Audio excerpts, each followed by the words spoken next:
Se trata de Eduardo Belliboni, fue empleado de fábricas y chofer de colectivos. Es hincha de Racing, se autodetermina trosco funcional y ferroviario de corazón. Y además es titular del Polo Obrero. Eduardo, buenas noches, bienvenido. Más me gusta de eso el ferroviario de corazón. Ferroviario de corazón. Sí, extraño esa vida trabajando en el ferrocarril. ¿Cómo te sentís como dirigente social en un momento, y esto te lo digo con respeto, ¿no? Pero en un momento donde gran parte de la opinión pública cuestiona la labor de ustedes? Bueno, en un punto es lógico, hay una campaña muy grande que involucra desde Cristina Kirchner, que bueno, acaba de hacer declaraciones que después si quieren comentamos, hasta en la otra punta, digamos, se cerró la grieta en ese sentido. Los dirigentes de un lado y del otro lado de la grieta piensan lo mismo sobre las organizaciones sociales. Cristina y Bullrich, de una punta a la otra, piensan que prácticamente somos los responsables de todos los males, por lo que acaba de decir la presidenta, colocándola en un lugar que para algunos es sorpresa, para nosotros no. Nosotros conocimos a la Cristina que fue aliada de Duhalde, y Duhalde siempre tuvo la idea de los punteros y las manzaneras. Así las armó Duhalde, y era un importante aliado que tenía el gobierno de Duhalde, el conjunto del PJ. Es más, era un gobierno de coalición. El de Duhalde había sido producto de la Asamblea Constituyente posterior a la crisis del 2001. Y por lo tanto, claramente era un gobierno que tenía el apoyo de los partidos tradicionales, para decirlo así. ¿Cómo ves? Porque ustedes no están en esa, pero hay algunos dirigentes sociales y de otras organizaciones sociales que son funcionarios del gobierno, son subsecretarios, secretarios de Estado, administran una ayuda social que después se la autodan a sus propios, se autootorgan sus propias organizaciones que ellos presiden. A mí eso por lo menos no me parece ético, me parece poco transparente. Yo lo veo mal también. Pero no solo por eso, sino porque han dejado de defender los intereses que tienen que defender.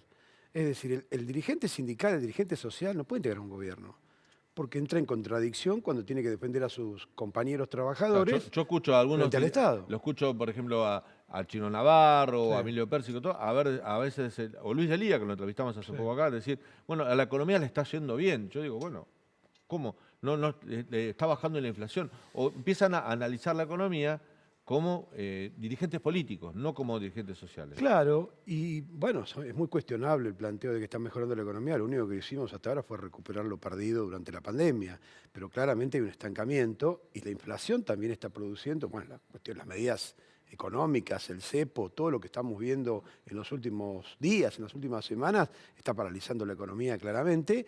Ni el gasoducto se puede hacer, que casi era una obra elemental, de hace 3 a 4 años se viene discutiendo y no se termina de concretar. Entonces hay una parálisis económica importante y hay una recuperación de lo que fue la pandemia. Ahora, desde el punto de vista económico, salario de 35.000 o 45.000 pesos, se fijó el salario mínimo en la Argentina en 35.000 pesos en marzo y está en 44. Bueno, claramente los trabajadores, los que tenemos que defender a nuestros compañeros, tenemos que decir que eso está mal y que tenemos que salir a luchar por eso. Bueno, hoy tenés todos los jubilados que cobran la mínima, que son más de 3 millones, están debajo de la línea de indigencia, no solo de la pobreza, porque ni siquiera alcanzan el mínimo para no ser indigentes. Eso le fuimos a plantear a la CGT y a la CTA cuando tuvimos un pedido de reunión que le hicimos.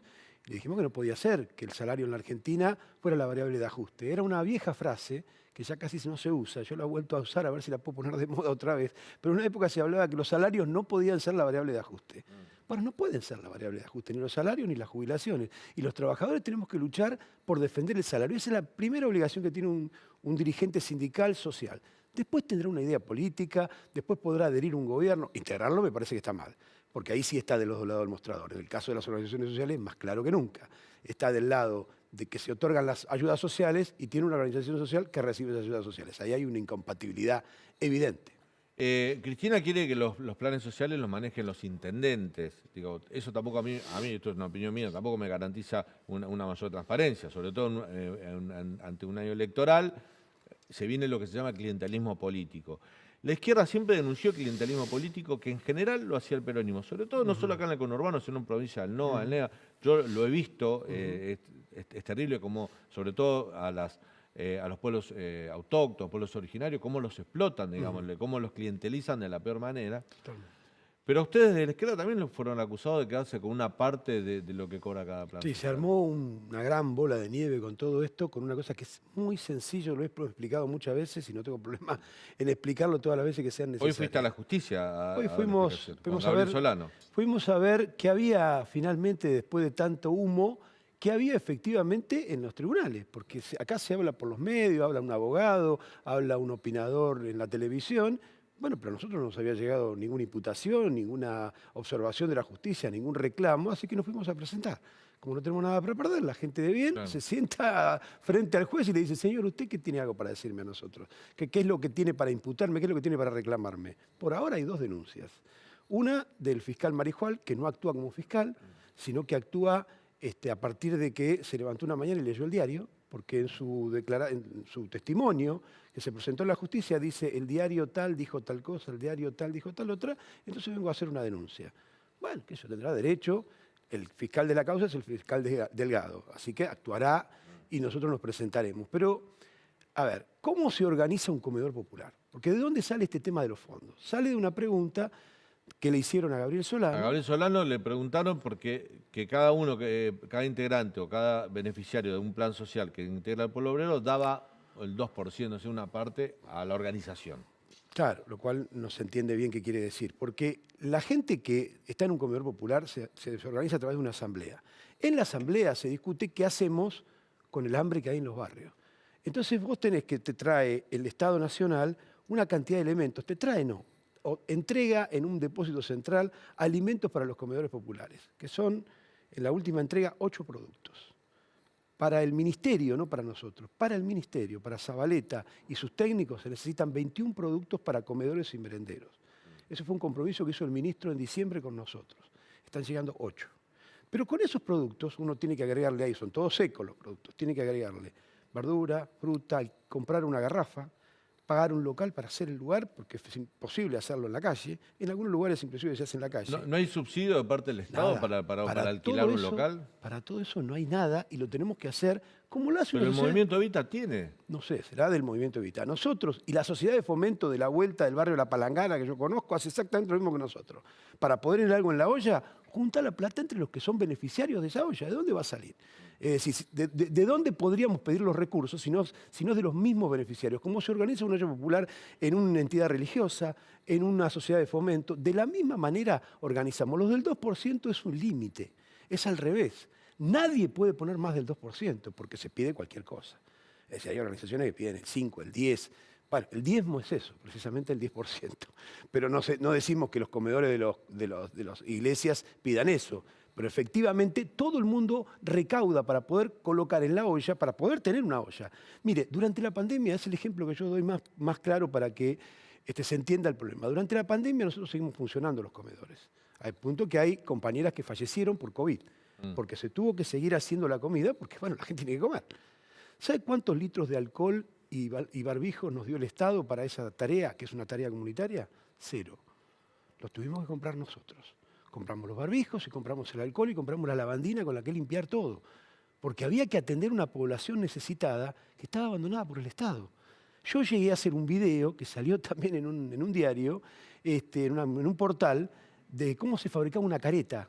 Porque esa era la carencia que había con una botella de soda, con una botella plástica de soda. ¿Cómo se fabricaba? Porque ese es el nivel de carencia que teníamos. El Estado no entregó un solo litro de alcohol en un comedor popular, en el medio de la pandemia. Ahora, Eduardo, esto porque la gente que desconoce cómo funciona o cómo se atiende la pobreza, porque cualquiera diría, mira, un ciudadano tiene una ayuda social, cobra un plan, cobra la asignación universal por hijo, cobra las becas estudiantiles y todo. Bueno, que coma en su casa, digamos, que la administre dentro del ámbito de su familia. ¿Por qué tiene que ser una cuestión colectiva donde aparecen estas cosas? Bueno, porque no le alcanza, porque hasta los trabajadores en relación de dependencia tienen que mandar los hijos Sí, eso es verdad. a buscar la comida porque no les alcanza las 4 comidas. Acá lo contó Margarita Entonces, Barrientos hace lógico, poco. entonces, Gente que trabaja en el mercado lógico. formal de trabajo sigue concurriendo a los comedores Totalmente, eso se lo comunitarios. dijimos a la CGT. Yo se lo dije a Plaini, como lo tengo a usted enfrente. Le dije, Plaini, los trabajadores que ustedes defienden no los defienden porque vienen a comer al comedor popular. Es una vergüenza que un trabajador sindicalizado coma en un comedor popular. Tiene que defender su salario. No lo están haciendo. Entonces tenemos una fila que cada vez se agranda más porque la inflación está incorporando cada vez más gente a esa fila que pide un plato de comida. Mientras el Estado nos manda menos comida. Es decir, en los últimos 6 meses, en vez de una vez por mes, hubo solo 3 entregas de alimentos en los comedores populares. Así que nos tuvimos que arreglar como pudimos. Entonces ahí es donde está la colecta solidaria, la que hace la sociedad de fomento, la que hace, mire, sin ir más lejos, una escuela tiene una cooperadora, le pide a los padres para comprar la estufa que el Estado no le da. Leandro tiene una pregunta por usted. Leandro. ¿Cómo no? Eduardo, el fiscal Marijuán los denunció por amenazas y extorsión por supuestamente obligar a los que reciben un plan potenciar trabajo a pagarles el 2% Sí. al polo obrero. ¿Es obligatorio? ¿Es voluntario? ¿Cuántos les están pagando el 2%? ¿Cuántas personas? Bueno, no es obligatorio, es absolutamente voluntario y no tendríamos forma de obligarlo. Porque otra cosa que dijo Cristina y es incorrecto, o mentira, o miente, o falta la verdad por desconocimiento, lo cual es más o menos lo mismo para una primera magistrada. Porque dice que las organizaciones dan altas por bajas. No se puede, está prohibido, no lo permite el Estado. Dice que no hay, otra cosa que dijo Cristina, no hay auditorías. Falso. Hay auditorías, inclusive una parte del Ministerio de Desarrollo Social lo maneja la Cámpora, con Laura Alonso a la cabeza. ¿Es cierto que del polo obrero 60.000 personas reciben el potencial trabajo? Hay 60.000 o más, no sé, porque no los tenemos contados, de gente que se organiza con el polo obrero. No lo recibe ni del polo obrero porque cobra con una tarjeta y nosotros no somos un ente recaudador, es decir, no somos como una empresa. ¿Por qué Cristina dice que específicamente ese plan, el potenciar trabajo, lo manejan las organizaciones sociales? ¿Ustedes no deciden quién lo recibe? No, el que decide quién lo recibe es el Ministerio de Desarrollo ¿Y Social. por qué Cristina dice que justamente ese plan es el que le molesta a ella, que maneja las organizaciones Porque Cristina sociales? tiene primero un interés político. Vamos a empezar por el principio. Cristina está intentando despegarse del gobierno, como si no fuera parte del gobierno. Fue el que la armó este gobierno y ahora quiere aparecer despegándose, ligándose a los gobernadores y a los intendentes. Y hay otra cuestión que todavía es más de fondo. A Cristina no le gusta la gente en la calle luchando contra el ajuste de su gobierno. Y somos nosotros. Porque el que escribió la nota, la primera nota original, me dijo, no era contra ustedes la nota, era contra Levita. Ah, bien, pero los cuestionados somos nosotros. Y casualmente somos los que estamos en la calle. Somos los que hicimos una marcha federal. Somos los que le dijimos a la CGT que está mirando para otro lado. La CGT es aliada del gobierno y en muchos casos es aliada de Cristina directamente. No les ha gustado nada toda esa política que nos dimos, porque nosotros tenemos que unir a los trabajadores para enfrentar este ajuste. Es un ajuste salvaje que manda al fondo y que pagamos los trabajadores. Por eso también hay una oposición política de Cristina y finalmente vuelve a sus orígenes. Es decir, vuelve a la idea de hacer los acuerdos con los punteros, de hacer los acuerdos con los intendentes, para manejar el territorio que ha perdido. No hay que olvidarse que el peronismo perdió 6 millones de votos. En La Matanza, un territorio históricamente peronista, nosotros avanzamos, quiero decir, la izquierda, nosotros tenemos un enorme polo obrero, hay más de 100 comedores en La Matanza, tenemos un enorme polo obrero y además tenemos una intervención política y por primera vez en la historia hay 2 concejales del Partido Obrero en La Matanza. Eso le preocupa mucho a los intendentes, le preocupa mucho a Cristina, eso es lo que también está en juego en esta intervención de Cristina, que la une, le reitero, a Bullrich y a Milei. Una de las preocupaciones que según trascendió tiene Cristina es la posibilidad de un estallido social.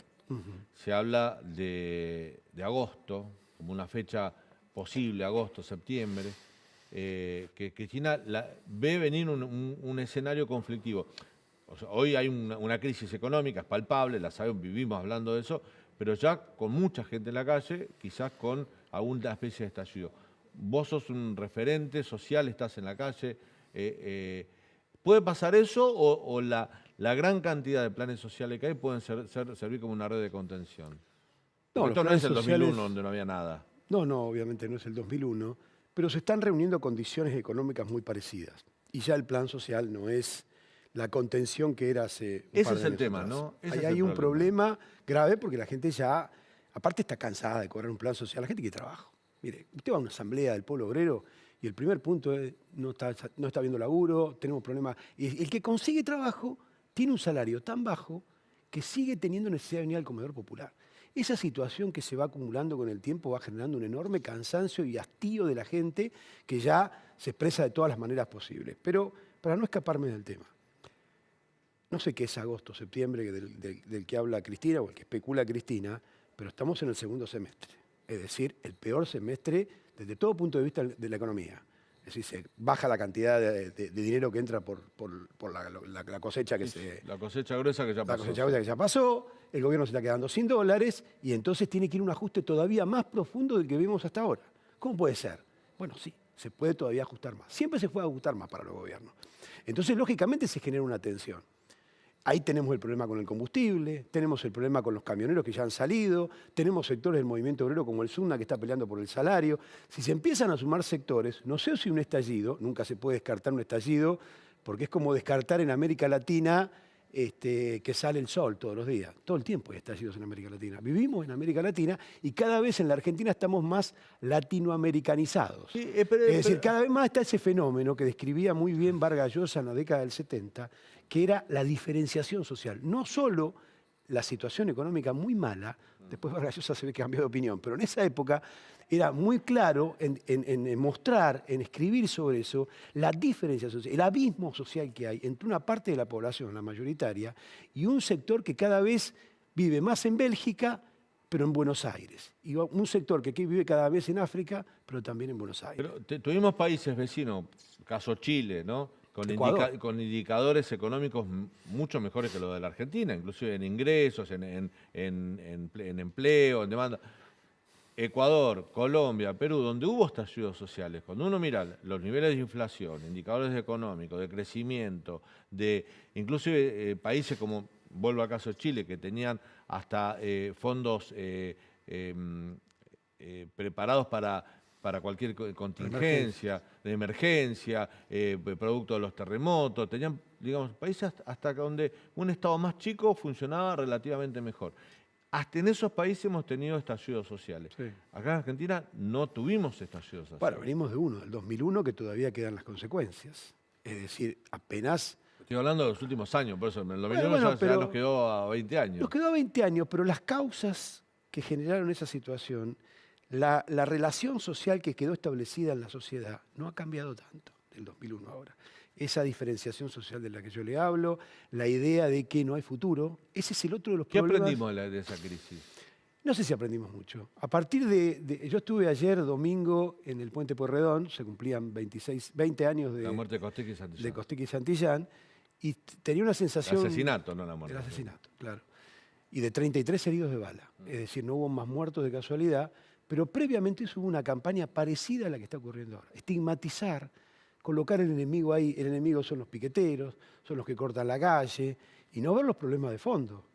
Es decir, en la Argentina sí planteó problemas que entendíamos que deben haber quedado superados. El problema del trabajo no puede estar en discusión.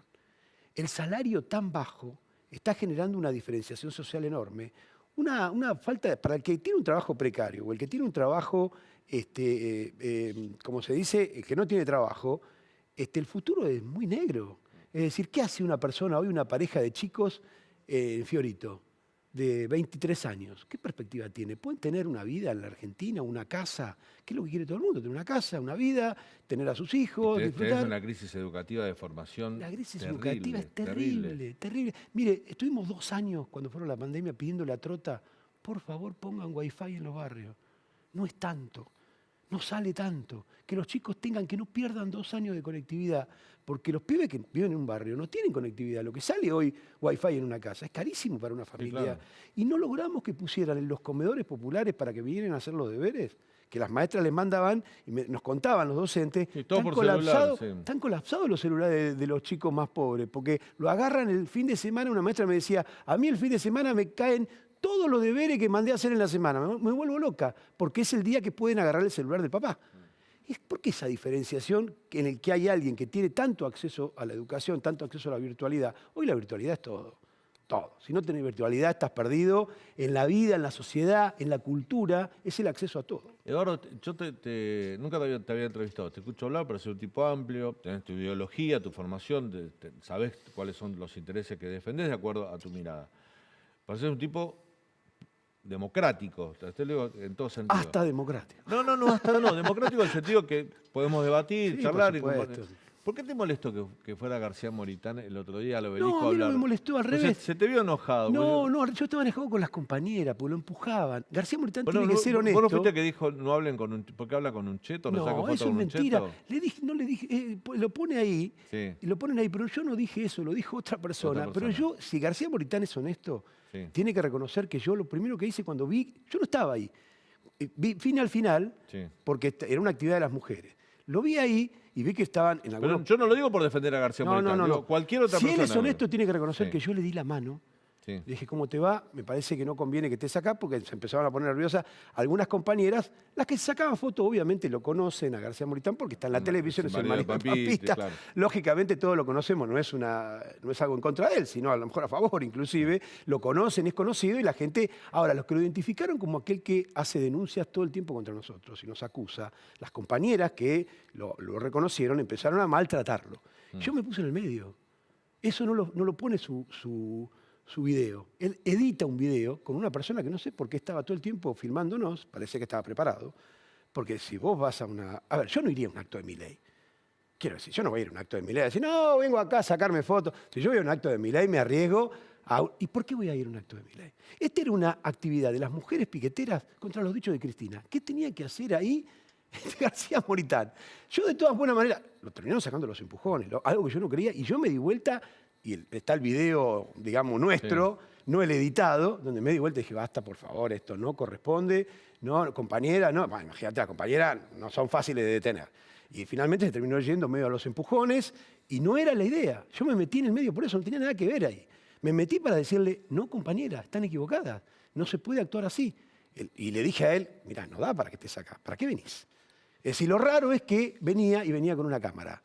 Me parece que hubo algo ahí de intento de alguna especulación política que no sirve, se genera un clima, hubo tweet, me parece que no conviene. ¿Viste? Lo podés explicar bien en el canal público de la ciudad. Por supuesto, siempre. Siempre en que me invitan a algún lugar yo voy y trato de explicar de la mejor manera posible. A veces me gritan barbaridades y no tengo mejor que reaccionar. A veces uno le gritan cosas que dice, no, pará, esto no. Pero acá he tenido, por supuesto, un debate democrático que es lo que corresponde. Gracias por tu visita. No, al contrario, gracias a ustedes. Vamos a ir a un breve...